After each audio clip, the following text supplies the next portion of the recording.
Verdades Bíblicas, de la Iglesia de Dios de la Profecía Universal, presenta un mensaje de enseñanza de la Palabra de Dios. Oramos para que este tiempo sea de edificación para su vida.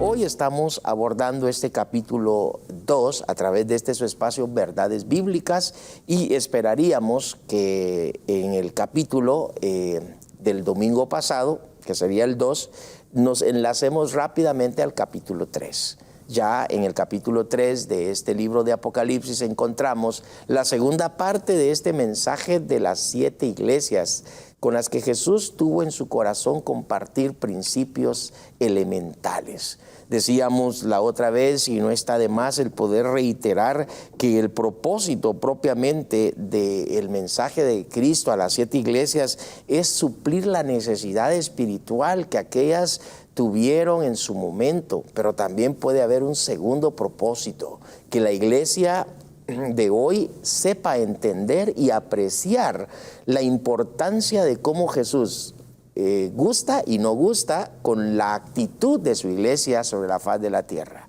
Decíamos en nuestra clase pasada, en nuestra temática pasada, que la iglesia en Éfeso es exhortada porque ha dejado su primer amor. La iglesia en Esmirna, por el contrario, es alabada de parte de Jesús porque ha sabido sufrir por la causa de Cristo. Pero también la iglesia en Pérgamo recibe una exhortación por el hecho de que necesitaba arrepentirse. Es decir, había que reevangelizarlos para poder reencontrarse con Jesús, como el hijo pródigo. El hijo pródigo es el hecho de un creyente que tiene que volver a Cristo. Y luego tenemos la iglesia en Tiatira, que es una iglesia que tenía una falsedad enorme. Sí, había demasiada falsedad en la iglesia en Tiatira. Y desde luego, le estoy recapitulando para que usted pueda estar en sintonía y en sincronización de lo que estamos haciendo. Llegamos al capítulo 3 y nos corresponde hablar de la iglesia en Sardis, versículo 1 del capítulo 3. Luego encontramos en el versículo 7 la iglesia en Filadelfia. Y por último, encontramos en el verso 14 la iglesia en Laodicea. Teniendo esto en mente, vamos a considerar cómo Cristo se presenta a estas congregaciones. Veamos, por ejemplo, que siguiendo la temática de las congregaciones, las 4 que ya vimos en el domingo pasado, consideramos y encontramos que al final del versículo 1 de este mismo capítulo 3, Jesús le dice a la iglesia en Sardis: yo conozco tus obras. Vea que lo mismo que ha dicho a la iglesia en Éfeso, a la iglesia en Esmirna, a la iglesia en Pérgamo y a la iglesia en Tiatira, pues lo mismo empieza a repetirle a estas otras 3 iglesias del capítulo 3. Y le dice a la iglesia en Sardis: yo conozco tus obras. Qué interesante, porque de nuevo la omnipresencia del Señor Jesús. No se le escapa nada. Toda congregación, toda iglesia, todo pastor, todo ministerio debe de saber que a Jesús, como tal, un atributo de omnipresencia, no se le escapará nada. A la iglesia en Filadelfia, vea usted versículo 8, en contexto a ella, le dice a ella también: yo conozco tus obras. Y luego a la iglesia en Laodicea, versículo 15 de este mismo capítulo 3, le vuelve a decir lo mismo: yo conozco tus obras. Qué increíble, maravilloso el Señor Jesús. Jesús omnipresente como tal. Imagínese usted a las sectas que hoy minimizan al Señor Jesús. Hoy las sectas que dicen que Jesús no es Dios. ¿Cómo podremos nosotros como evangélicos aceptar tal ideología o herejía cuando vemos a la luz del texto que Él es Dios?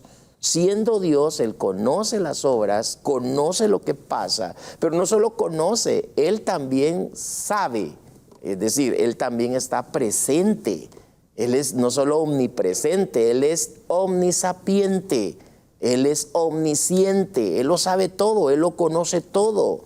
Él está presente en cualquier parte. Él mismo lo dijo: ¿Se acuerda?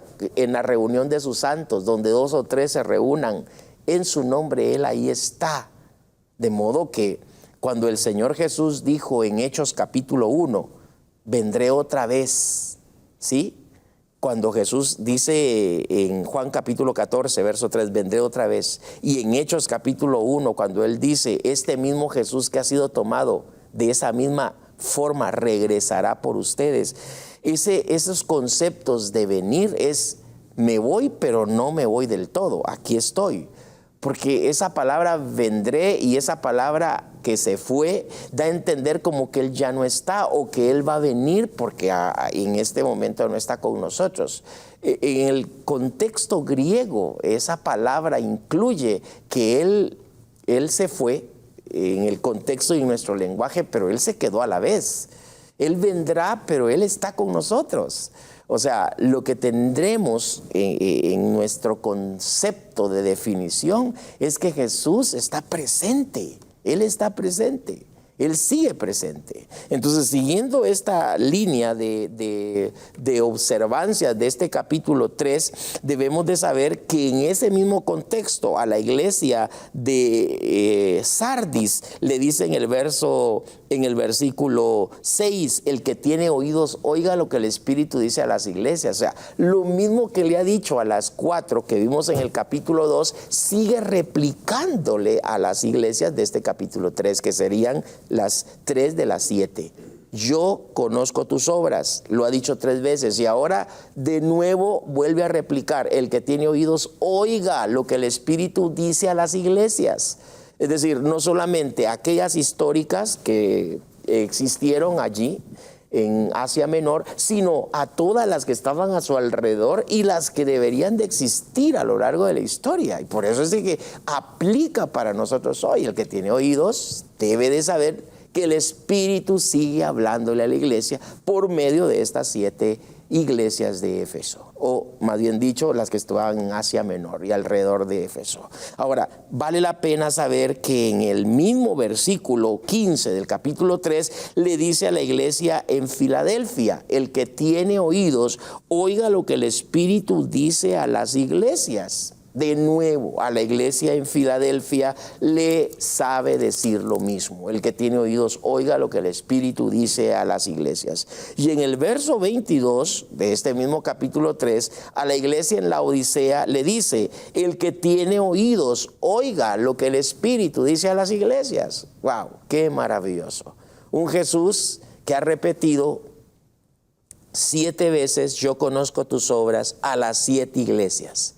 Un Señor que le ha dicho a las 7 iglesias y replicádole 7 veces a la vez, el que tiene oídos, oiga lo que el Espíritu dice a las iglesias. Esa manera de replicar, de hacer una retrospección, una pedagogía de repetir, una pedagogía de retrospección, una pedagogía de parte de Dios en marcar y marcar las mismas cosas. Qué increíble. ¿Y sabe por qué? Porque Él quiere el bien para sus hijos, porque Él quiere bienestar para sus hijos y sobre todo porque Él desea que en la iglesia se deba de seguir replicando y replicando sus palabras.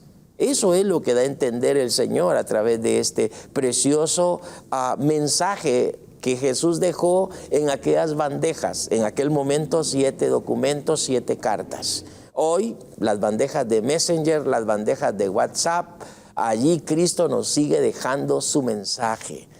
¿Qué ha pasado con la iglesia en Sardis? Bueno, lo que tenemos en las iglesias en Sardis es que de nuevo Cristo aparece y se presenta, ¿sí?, de una manera distinta.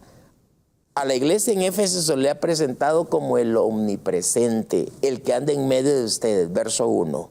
Versículo 8, se le ha presentado a la iglesia de Sardis, el primero y el postrero, el que estuvo muerto y vivió, dice esto, es decir, el omnipotente. Luego a la iglesia en Pérgamo le dice el que tiene la espada aguda, dice esto, el que tiene autoridad.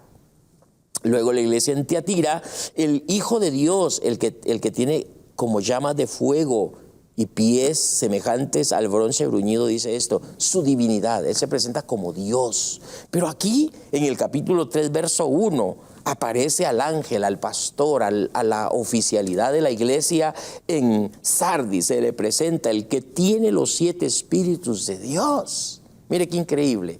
Es decir, cada característica del Señor Jesús es la multiforme sabiduría de Dios, hermanos. Es un Dios creativo, se presenta de muchas maneras y de muchas formas en las iglesias, de acuerdo a las necesidades que está por suplir.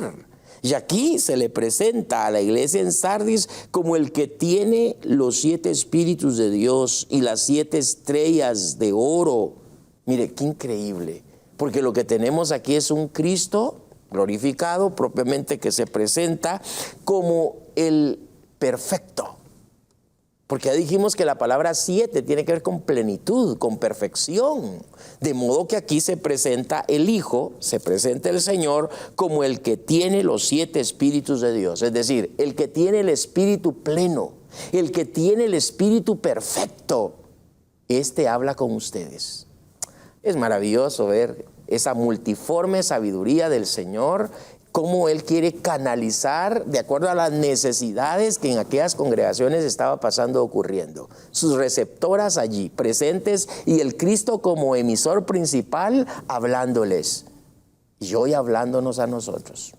Ya hemos considerado que el Señor Jesús tuvo una imagen de presentarse a cada una de ellas de acuerdo al contexto que vivía cada una de esas congregaciones. Y llama la atención porque a la iglesia de Sardis, hablábamos de ella antes de nuestro corte musical, y decíamos que hablando de la iglesia en Sardis, una de las reprensiones a esta iglesia es que era una iglesia que había dormido, una iglesia que estaba quieta, una iglesia que se había adormecido. ¿Se acuerda usted de que el Señor ha reprendido a la iglesia también en Éfeso cuando en su carta le dice, levántate tú que duermes de entre los muertos? Hoy en día la palabra muerte espiritual es la que se aplica para los no creyentes. Es decir, una persona que no ha conocido a Jesucristo anda muerta espiritualmente.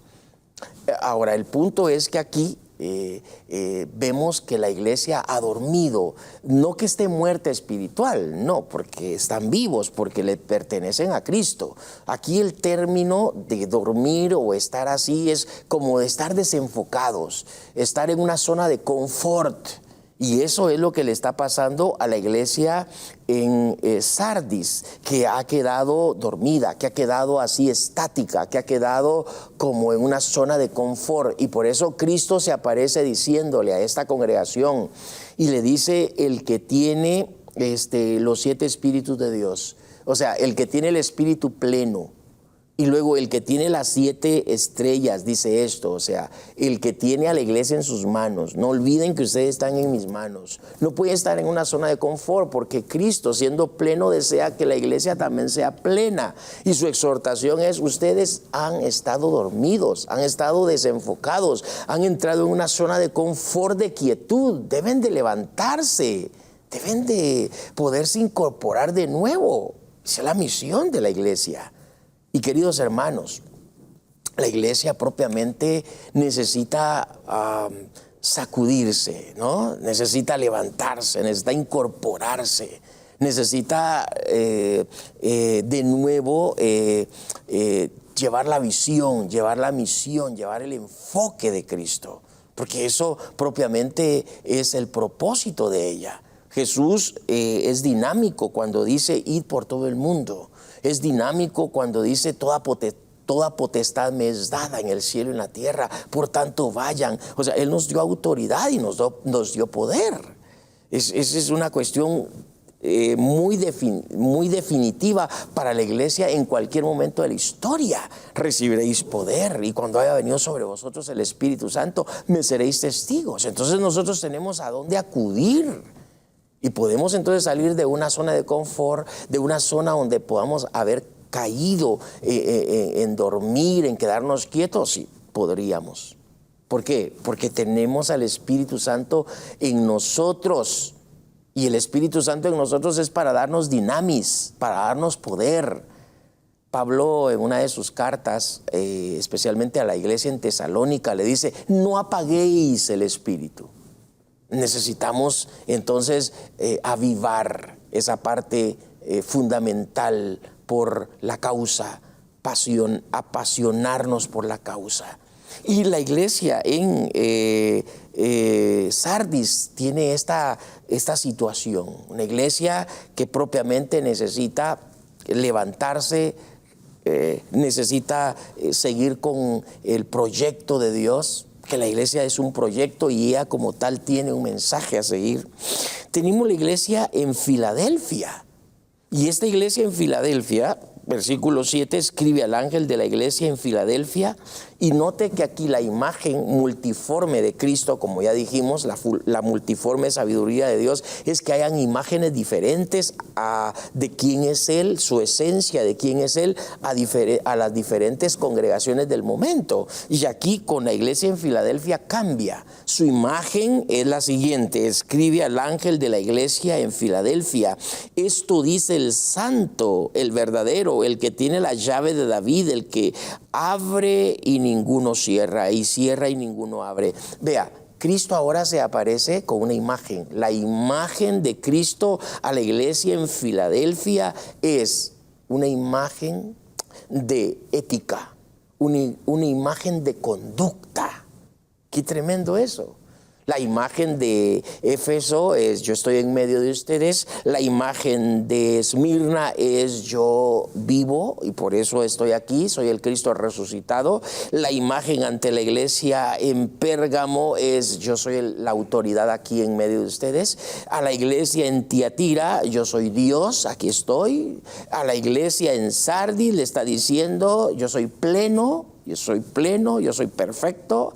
Y a la iglesia en Filadelfia se aparece con una sola palabra diciendo el que tiene la conducta, la fuente de la ética. Aquí está con ustedes. Él es la fuente de la ética, Él es la fuente de la conducta, Él es la fuente de la moral.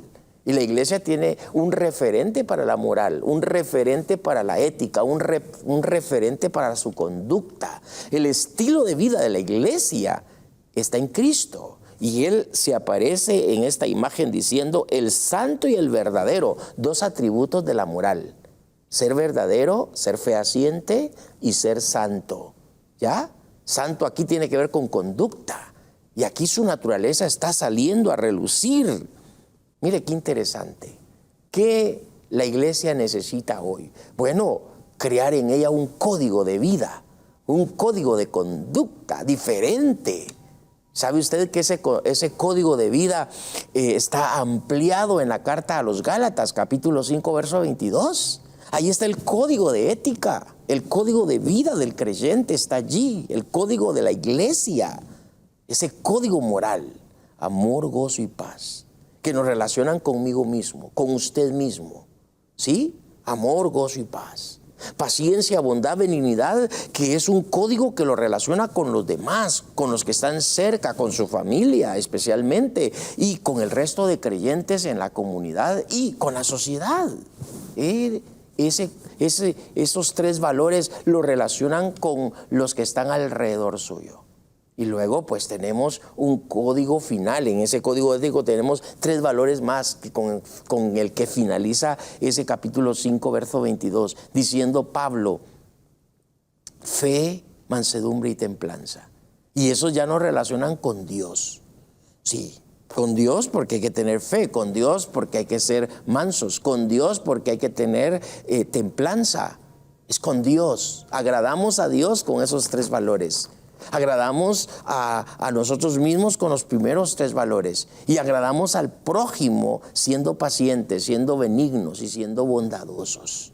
Vea usted qué es lo que tenemos aquí con la iglesia en Filadelfia. Él se presenta, el Cristo glorificado se presenta aquí como el santo y el verdadero.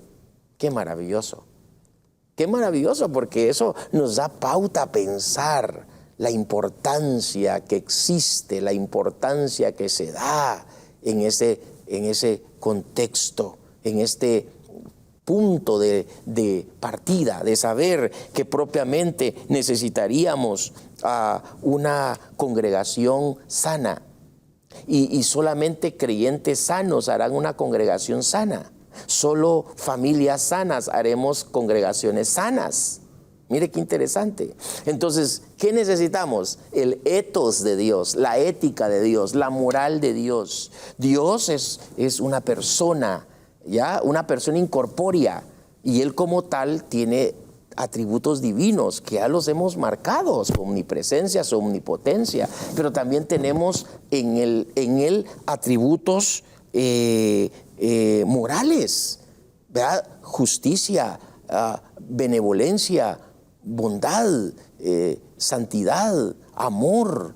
Todos esos son atributos morales de Dios. Y Él en el capítulo 5 de la carta a los Efesios nos ayuda a controlar esa parte de la conducta. Cuando en el capítulo 5, verso 1 dice Pablo a los hermanos de Éfeso, que imitemos a Dios como hijos amados, ¿sí? Sean pues imitadores de Dios como hijos amados. Y en el verso 2 dice, anden en amor. Y en el verso 3 dice, anden en santidad, ¿sí? Y en el verso 4 dice, anden en respetuosidad. O sea, necesitamos mantener una conducta sana. La carta a los Filipenses, capítulo 4, verso 8 al 10, Pablo da un referente de la moral de la iglesia. Y dice Pablo, por lo demás, hermanos míos, todo lo honesto, todo lo puro, todo lo amable, todo lo que sea de buen nombre, si hay virtud en esto, pensad, y el Dios de paz estará con vosotros. Lo que visteis, oísteis y visteis en mí, esto haced. O sea, lo que Pablo está diciendo, ya hay una conducta, ya hay una base, ya hay un referente, ya hay un modus vivendi en la iglesia. Vivan ese estilo de vida. Porque la iglesia trae gloria a Dios, ¿sí? Con su estilo de vida, con su contexto de vida. Entonces la iglesia en Filadelfia propiamente recibe de parte de Cristo esta imagen. Y ya dijimos, luego en el versículo 10 y versículo 13, Él vuelve a decir, el que tiene oídos, oiga lo que el Espíritu dice a las iglesias. O sea, está en contexto, diciéndole, no solo marca a la iglesia de aquel momento su entorno, sino es aplicativo a cualquier momento de la iglesia a lo largo, hasta que Jesús vuelva de nuevo a la tierra. Tenemos la iglesia en la Odisea. Es decir, con eso estamos terminando la iglesia en la Odisea. Y la iglesia en Filadelfia era una iglesia que se caracterizaba, previo a hablar de la iglesia en la Odisea, como una iglesia perseverante y paciente. Es una de las iglesias a las que se le da una promesa, aquella que está en el verso 10. Por cuanto guardaste la palabra de mi paciencia, yo también te libraré de la hora de la prueba que viene sobre el mundo entero.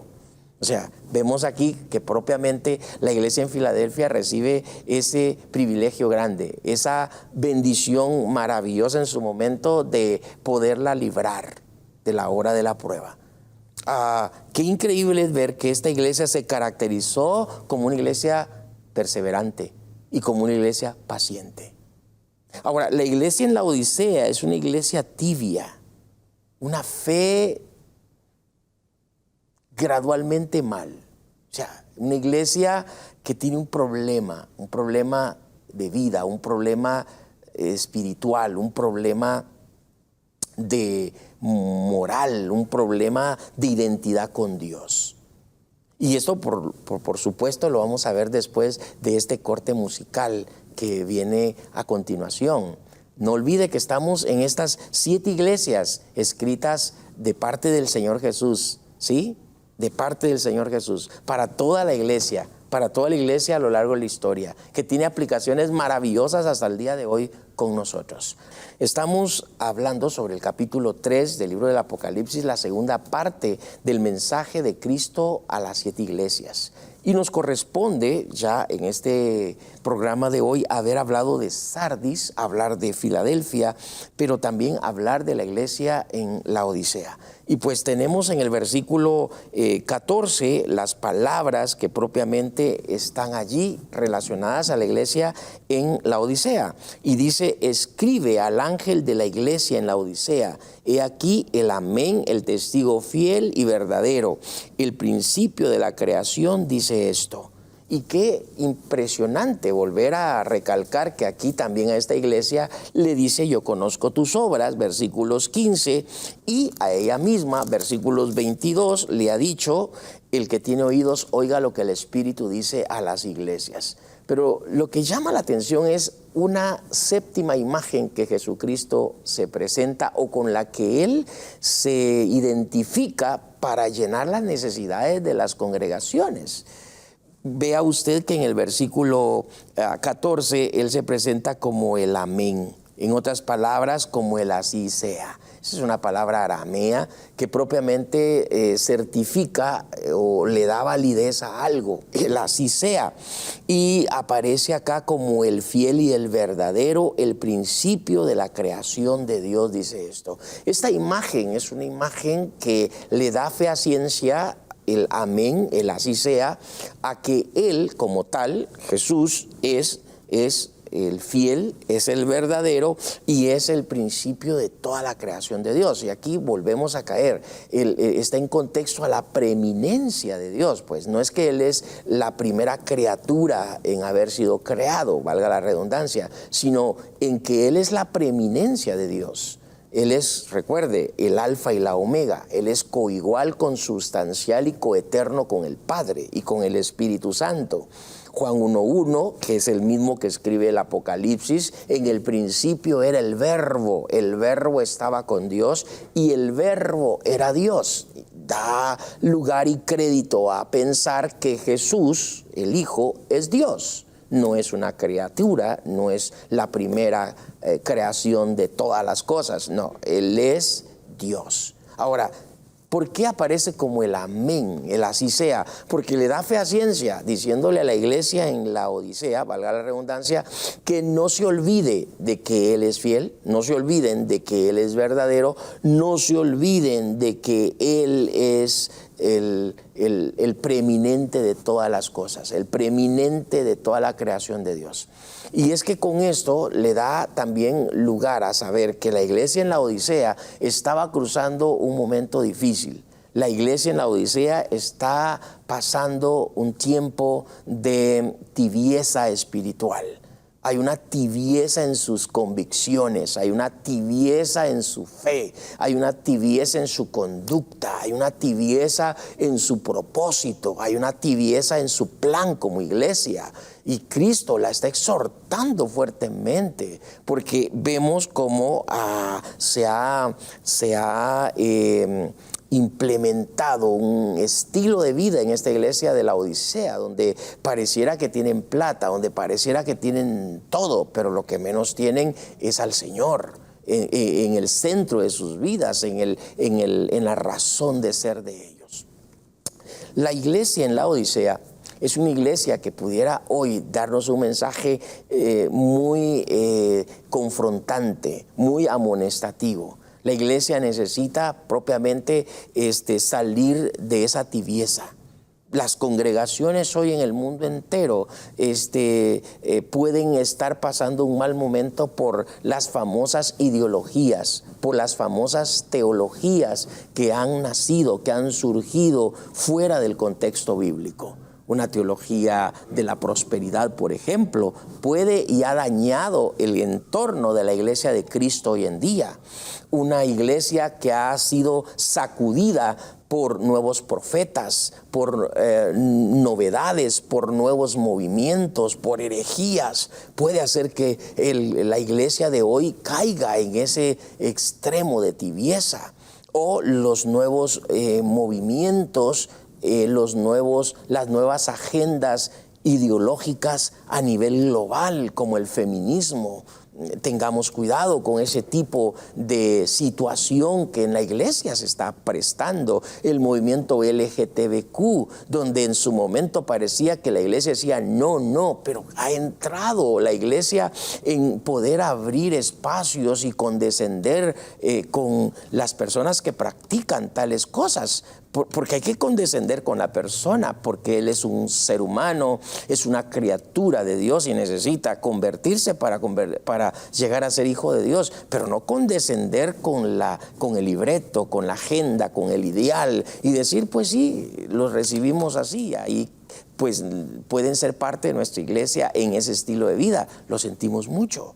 Necesitamos llamar las cosas por su nombre. Negro, blanco, hay que llamarlas por su nombre. Vamos a condescender, sí, con la persona, pero no con el pecado, no con la práctica, no con aquello que es un estilo de vida para ellos. Recordemos que aquellas cosas que se vuelven estilos de vida y que son pecados, dice Gálatas 5, que no, las personas que practican tales cosas no heredarán el reino de los cielos. Y ahí se menciona una lista de los pecados que pueden romper la moral de Dios, y entre ellos están esos temas que lamentablemente hoy estos nuevos movimientos le han propuesto a la sociedad, y lamentablemente también la iglesia se ha visto envuelta en este tipo de movimientos y de agendas globales. Tenemos que tener cuidado, mis queridos hermanos y hermanas, porque podríamos estar entrando en un contexto como la iglesia en la Odisea,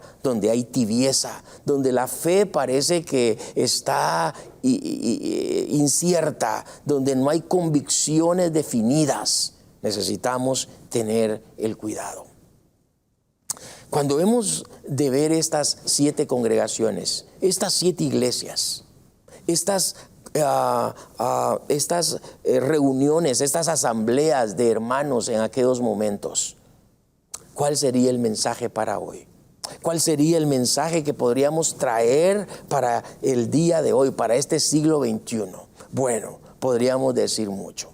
Y podríamos considerar entonces que necesitamos propiamente no abandonar los principios del amor en Dios. No podríamos, no deberíamos prácticamente ajustarnos a contextos de este mundo. No deberíamos de podernos ser parte de la corriente, ser parte de un mundo caído que con sus ideologías ha no solamente convulsionado al mundo, sino también se pretende a la iglesia de hoy hacerlo.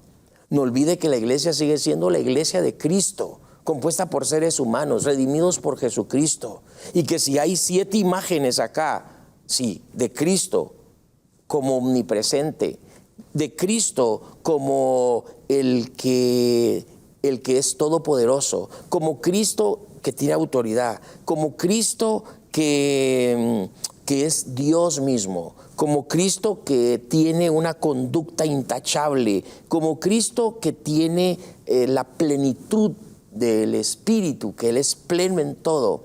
Si vemos a ese Cristo como el amén, como el así sea, entonces debiéramos de saber que Jesucristo hoy tiene una imagen para nosotros. Su imagen es una imagen de acuerdo a los contextos que estamos viviendo. Y no necesitamos, ¿cómo se nos va a parecer Jesús hoy?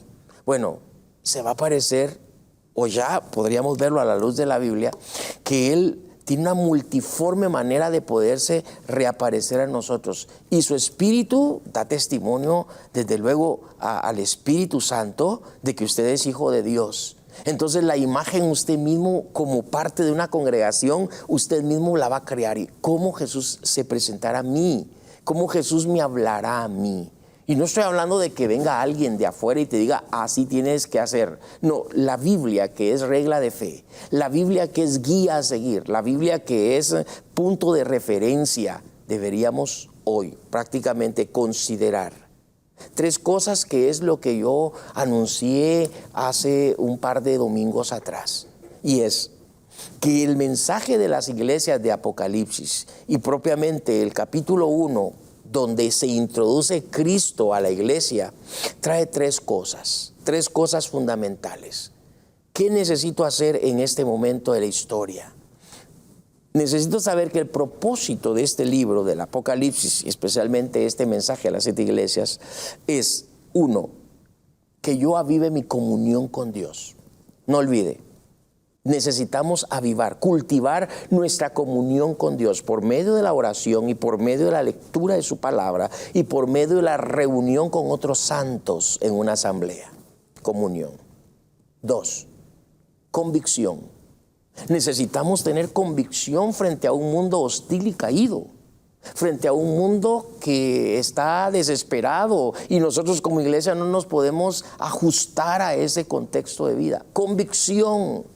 Usted es creyente, cristiano evangélico, y no porque usted se deba a Lutero, a Calvino, a Wesley, a Arminio. Usted se debe a Cristo. Gracias al Señor por estos siervos, pero usted se debe a Cristo. Su convicción, sabiendo que la Biblia es infalible, inerrable y es su brújula en el caminar del peregrinar del creyente. Y número 3, aparte de comunión, convicción, el mensaje del Apocalipsis, capítulo 1 y capítulo 2 y 3, que hasta el momento lo hemos visto, es que haya consagración. Consagración. La iglesia necesita consagrarse. La iglesia necesita no adaptarse a un estilo de vida, sino vivir para Cristo, morir para Cristo, hablar para Cristo, servir para Cristo. Es decir, que Cristo sea el centro de todo lo que hagamos. Nuestro estilo está en Cristo. Y sin duda, si cultivamos comunión, convicción, consagración, algo maravilloso pasará en nuestro entorno, en nuestras comunidades de fe, en nuestras congregaciones. El mensaje de las 7 iglesias tiene una aplicación para el día de hoy. Y usted es el único que podrá hacer una retrospección de lo que ya hemos hablado, si ha venido acompañándonos en nuestros estudios, y saber que necesitamos regresar a la Biblia, regresar a Cristo, regresar a Dios. Que el Espíritu Santo nos guíe, nos controle y nos dirija frente a una crisis enorme que en este momento se está viviendo. No olvide Efesios capítulo 5, verso 18. Con esto concluyo, que Él es el regulador de nuestras emociones, regulador de nuestros sentimientos, regulador de nuestra espiritualidad, regulador de nuestra vida cristiana. No os embriaguéis con vino, en el cual hay disolución. Antes bien, sed llenos del Espíritu Santo, hablando entre vosotros con himnos, con salmos espirituales, cantando al Señor y dando gracias a Dios. Necesitamos saber que ese regulador, que es el Espíritu Santo en nuestras vidas, nos ayudarán para ser fieles ministros de Jesucristo. Que Dios les bendiga y espero que nos podamos encontrar en nuestro próximo estudio para entrar al capítulo 4 del libro del Apocalipsis. Que Dios les bendiga rica y abundantemente es mi oración. El Señor supla sus necesidades. Que Dios les bendiga. Esperamos que este espacio de verdades bíblicas de la Iglesia de Dios de la Profecía Universal haya sido de bendición a su crecimiento espiritual. Este programa es una producción de Canal 27. Predicamos la verdad.